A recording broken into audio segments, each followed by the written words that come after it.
I don't know what it is about the new tracks. It just seems like my ability to go out there and pick up on something fairly quickly is a strength of mine. I think it's also a strength of our race team, and it kind of plays together really well.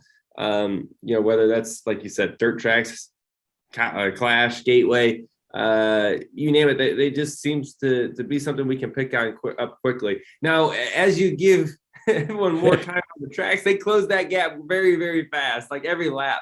It's almost like we go to these new racetracks and I hope for no practice. I'm like, let's just unload on a new track with no practice. And for whatever reason, Paul does a good job at guessing, because that's what it is. It's guessing what the car is going to need. And then, I'm able to adapt quickly and make speed fairly quickly. And we've been able to capitalize on those strengths here recently. So bring on the new tracks, bring them on, whatever you got, bring them on. Let's go. We'll go to Stafford next. You talk, well, hey, we could get you hooked up with SRX. We saw Ryan Newman finally put an end to his winless. Yeah, it was a lot of fun. Look, you brought up a point, practice versus no practice, Iverson versus, a regular NBA season. There are some drivers like you that seem to thrive with a limited amount of practice. And I think you may have honed in on one of the pluses you have. And that's the people that back you and can do the necessary sim work. But from your standpoint, you were brought up where, hell, you'd start practicing before you even got to the racetrack and not on a simulator. You'd be spending Mondays and Tuesdays at some obscure track trying to get the data that you need, and that's not available anymore. So how have you had to adjust your racecraft? It's definitely changed. You're not in the race car as much as you used to be. Yeah. Like you said, we used to be, even if we didn't test during the week, we were at the racetrack Friday, Saturday, Sunday, making laps. It's not like, we're going to Atlanta this weekend. I'm going to qualify. That's it. And I'm going to run 500 miles. Like that is it. So, or 400 miles, but like that's all there is. You go to Road America last week, 4-mile racetrack, takes 2 minutes and 20-ish seconds to go around this place. And you got 15 minutes. Like, you tell me how much you're going to learn. The driver's got to figure out where the heck he's going before you can adjust on the car, and it takes a long time to go around it. So, as you can imagine, it's definitely brought on a big challenge for everybody. The bottom line is it's the same for everybody, so it doesn't matter. If someone was getting more laps than the next guy, that would be a problem. But it doesn't matter because everyone's getting the same amount. But you do want to find ways to be in the car or to drive something. I don't care what it is at this point. I got a Legends car. I drive the Legends car around. I have fun with it. My son's got a little outlaw cart. He runs up here in Mooresville, and I bring the Legends car with him. I just drive around because I just want to drive. I drove the Legends car in my backyard the other day. I don't know. It doesn't make any sense, but I did it and it was fun. But I think driving things is important, just to keep your like you said, your racecraft fresh. All right. You brought up the fact that no longer are you just some single teenager that, is trying to peddle his wares and get the big break with the help of your family, to where now I am sure, Joey, that you have found yourself saying something to your kids that your mom or your dad said to you. And when it comes out of your mouth, you go, oh my God, what have I just done? I think this is something everyone can relate to. When you're like a teenager, you're the smartest person in the room. I mean, you're a teenager. You obviously know everything. And then you realize as you get older how stupid you are. And then now you got to reset.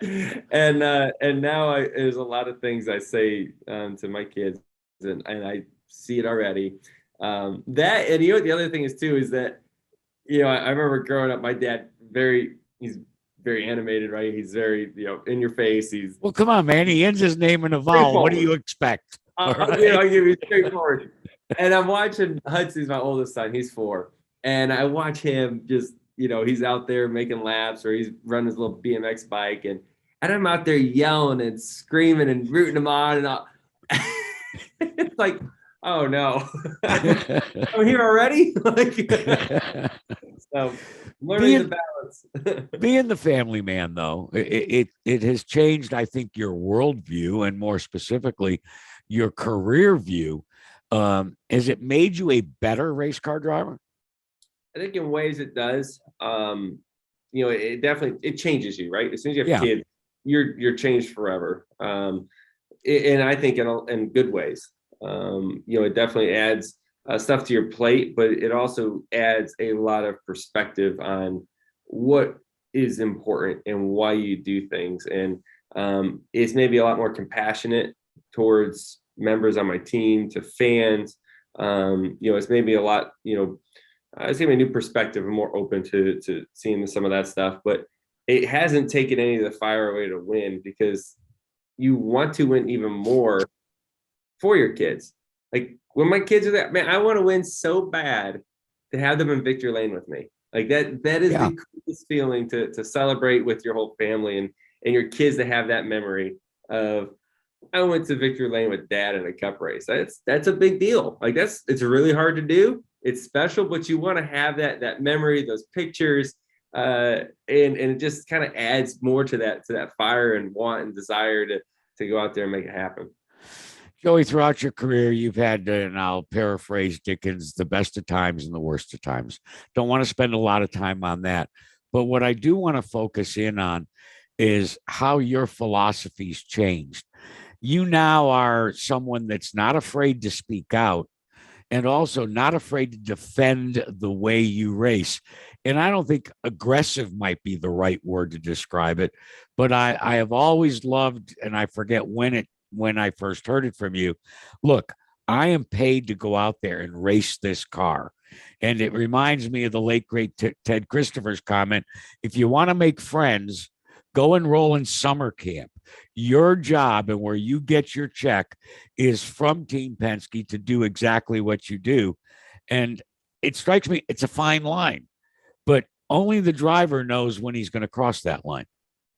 Yeah, it's a line that you have to keep in mind all the time, because there's always tomorrow. You will race tomorrow. There will be repercussions. So you have to keep all the stuff in mind on how you do things, and be willing to the rule everyone that I think is the most clear and most honest is race somebody the way they race you, right? And so you kind of keep that in mind of, he's gonna race me this way, I'm going the same direction. And that's the way I've done it for the last 10 years or so, and I feel very comfortable with that. And I'm okay with the back and forth. Like that's where I'm at. But to take it to the next level, right? You say like, hey, I'm out there to do what my job is, but I'm also a big piece of the bonus structure for everybody. And I realized this really when we won the championship, how big of an impact that was on everybody's families, on hundreds of families, like to the point of perspective and kids and all that. This is one that really got me, is understanding what that championship meant, not to just the immediate, race team that travels with us. It was hundreds of families at Team Penske, at Roush Yates building our engines, at Pennzoil and Shell, at Ford. Like it just kept going, and I kept visiting these places as this little victory tour, and I was seeing the impact it made on everybody. I was like, holy cow! Like that, and a lot of that, right? I mean, it takes a huge team to make it happen, but eventually the guy holding the steering wheel has to do the right thing to win the race, and they're all looking at me to make sure I do my job in the final laps of a race. And that to me changed my perspective so much, where I'm not doing it for me anymore. I'm doing it for countless others, because the impact is so much deeper than I ever saw it was. I want to step away from the specifics of racing for just a second, because there's two things that have become, well, side hustle's the wrong word, but away from the track passions. Let's start with your car collection, and specifically your infatuation with Fords and Mustangs and all of this. I mean, why is it that race car drivers, like when I visited with Ryan Newman at Stafford, he was telling me about all the different cars, and my God, what he has to spend just to house them all. You've got the same thing, but you are neck deep in restoration of cars, and the one that I love is that rat rod that you like to tool around in. Where did all that start to unfold in your career? Well, if you're going to be a race car driver, obviously you're a car guy. Right. I would say all of them are. Surprisingly, not all of them are, but there's a good majority that are they're car people. And I love antique cars. I love hot rods, something unique. And I wouldn't call it a side hustle because I can promise you one thing, I ain't making no money doing it. But it's pretty fun to do, at least. And I enjoy driving something different. I enjoy driving something challenging. Those things it's a hobby. It's fun for me. I love throwing the kids in there and go get ice cream. Like that's fun. And so I have a bit of a car problem, and that's kind of how that's a great way of putting it. You have a bit of a car problem. Right. But I also think like the memories to cars. Like we started the carography series. That we've done a lot on my social and Pennzoil social, and the stories behind the cars is what sometimes to me is the most special, right? Not just the story of how this car is designed and built and how much power it's got. Okay, cool. But what's the personal story? That to me is the most special thing. I built this with my dad, or this is my grandfather's car. Those memories that come rushing back to you when you drive something, right? The smells, the sounds, your senses. When you drive an antique car, it all comes back to you. And I think that's what's the most special about these types of cars, right? Is that it's the fun level, it's the memories. I got an old car that I grew up with my dad. I remember he let me sit in the passenger seat and let me grab gears. And now my son sits in the passenger seat, he grabs the gears. And it's just like, that is like the cool. To me, that is the coolest. Yeah, I agree. I think a lot of people probably agree with that, right? If they have a car like that, lucky enough to have a car like that you remember sitting in the garage when you were a kid, or grandpa's garage, or whatever, right? It's just cool. Brings memories to life back into the present without question. Forever car. I call them forever cars. You just can't get rid of them. It's a forever car. You got to keep it. And finally, while a lot of your peers dabbled in race team ownership, you made a decision away from what you and your bride have done such a tremendous job with your charitable foundation. You decided to focus on the production side of the sport. And what I mean by that, a lot of your fans probably don't realize how heavily invested you are in television and production facilities for social media, et cetera, to the point where a lot of the major networks covering the sport contract with you and your business to provide us with a lot of the great visuals. How did that come along? I mean, did someone try to sell you on it, or are you such a damn visionary that you saw that this was going to be the future? I saw opportunity. Okay. I think when you look at Clutch Studios, we started 5-6 years ago now. And I did so many shoots throughout the year, right? For Pennzoil, for Ford, for for Home Depot a long time ago, right? I did so many of these things year after year.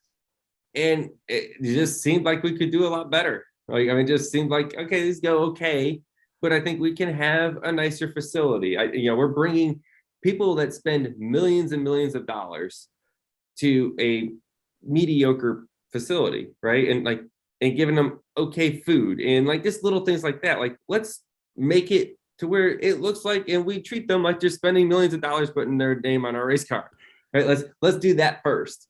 And then so I had a building that it was my toy box where I kept all my cool cars, and that got wiped right out of there. And now that's Clutch Studios, where we have a huge psych wall now. And all the stuff that's come along with it, right? All the production type things, right? That come along, the sound, the equipment, the green screens, all of the stuff that just keeps kind of growing as you're there, and get a second studio that goes along with it now. And a lot of the good things that, like I said, we saw it from the business side of how we can treat people better, but then you start seeing it from the content side and say, how can we make it more, exciting and, sure. people want to, more attractive, and people want to click on it, and those type of things. And so we do a couple different things. We do the whole production. You can just rent the facility, and kind of go along with that. So it's been fun to kind of see that. Obviously, the NASCAR market was where we kind of had an in. So we kind of had business before we even started it. So that part was helpful. But now it's just kind of grown into so many different things that come in there, and cool people, right? I mean, you brought up Allen Iverson earlier. He's been in there like 3 or 4 times. He lives just right down the road here. So it's kind of cool to see the people that are in there, and I'm like, yeah, it's kind of neat. Come out well. Well, it's very impressive. Makes you a media mogul. I don't know about all. I think we're in a mogul, but I'm growing. Yeah, well, you'll grow into it. Listen, continued success. Those of us that have followed your career all the way from Silver City, all the way to Cup level, just enjoy not only when you win, but also the impact you're having on the sport.